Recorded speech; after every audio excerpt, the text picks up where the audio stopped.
闽南语嘛会使安尼开始啊啊啊啊啊啊。为虾米号做135拼音法？因为哆咪嗦就是低声、中声、一声，就是哆咪嗦。135拼音法就是取简谱的哆咪嗦来号名的，7个声调就和这3个音阶有关系。低中高就是2声是中声调，3声是低声调，4声是高降调，轻声是低音半拍的中声。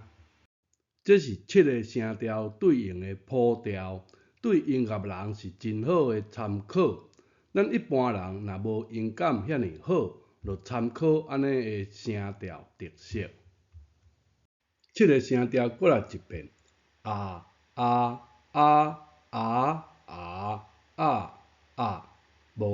无其他的声调啊。闽南语的7个声调就讲完啊，真的就这7个，一声、二声、三声、四声、轻声，就中文的这5个，佮加上低声、中声，总共就7个，免佮有其他的声调啊。